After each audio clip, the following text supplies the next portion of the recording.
Hello and welcome to Awaz News. I'm Simona Kutoni and I'll be taking you through big news across Canada.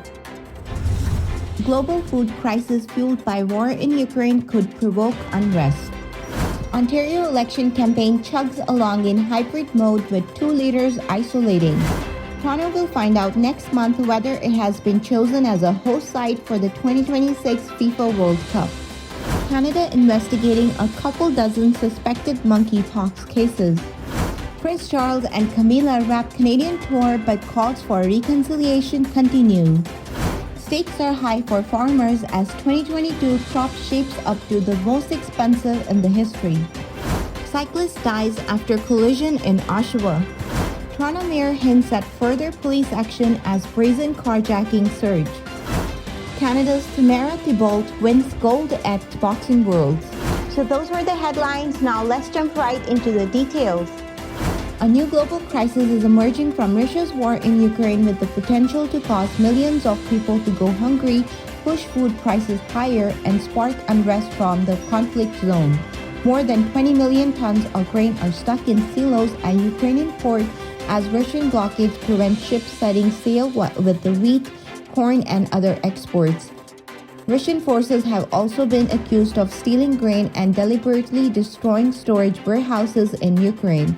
The grain is at risk of rotting before reaching the Middle East and Africa, where it's desperately needed to stave off a global food security crisis, which is worsening due to rising prices for food, fuel, and other goods.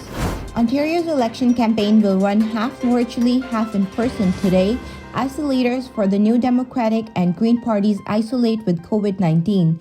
NDP leader Andrea Horwath and Green Party leader Mike Schreiner both have COVID-19, and while Schreiner says he's feeling fine, Horwath says she is not feeling 100%.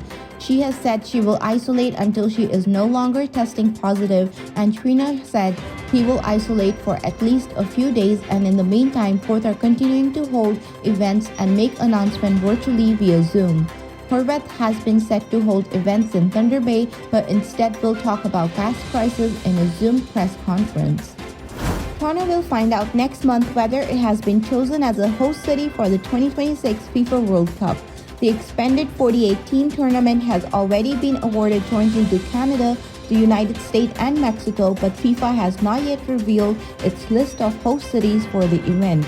Currently, 22 candidate cities, including Toronto and Edmonton, are vying for the right to host games. In a news release issued early Friday morning, FIFA have confirmed that they will be making an announcement on June 16 about which 16 cities will be formally selected as hosts.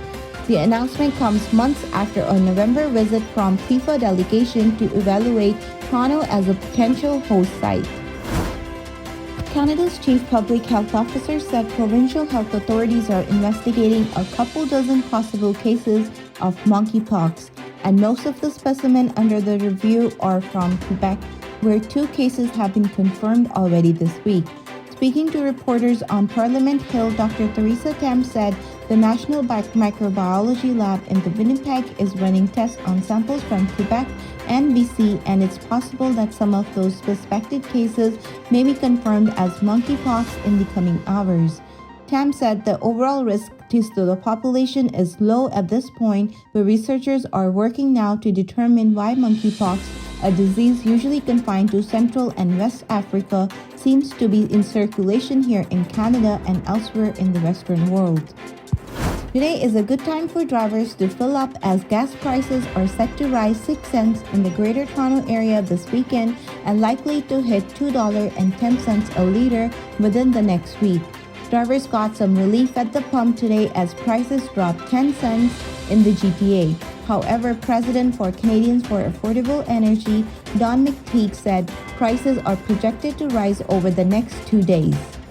A whirlwind visit by the Prince Charles and Camilla, Duchess of Cornwall, has ended, but the calls for meaningful reconciliation with Indigenous people have not.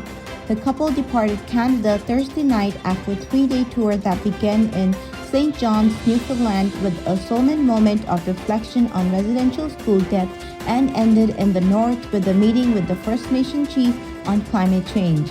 Charles told people in the Yellowknife that he was deeply moved by conversation with the survivors who courageously shared their experiences of the school. Earlier in the visit, leaders of the Assembly of the First Nation and the Metis National Council requested an apology from the Queen as the head of the Church England. While not addressing that request, the Prince said community members and leaders at every stop emphasized the importance of reconciliation. The stakes are high as Canadian farmers take to the field to plant 2022's crop, which some are saying could find a place in the record book as the most expensive ever.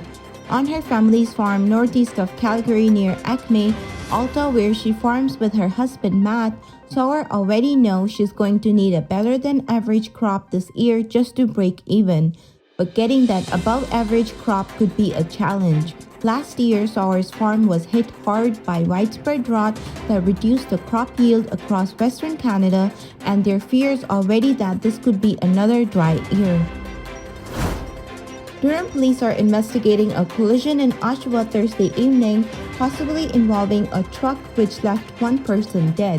Police said cyclist was struck by a vehicle at the intersection of Wentworth and Simcoe Street. The cyclist suffered critical injuries and was later pronounced dead. Police have not yet released further details about the crash, including what vehicle was involved.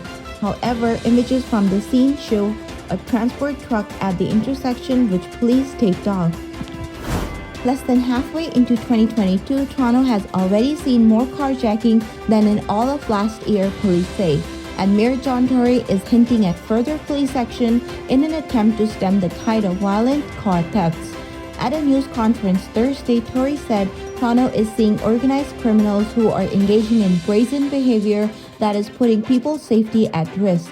He said he has spoken with the police chief, James Raymer, and said he expects police to announce more enforcement and surveillance measures in the coming days, though he was short on details.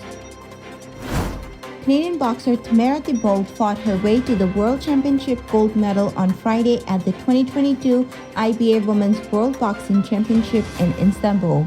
Thibault of Regina took a split decision 4-1 over against of Athena Bailon of Panama in the middleweight final. Thank you for tuning in. I'm Sumana Kutoni, and I'll see you tomorrow, same time, same channel. Have a good night and take care.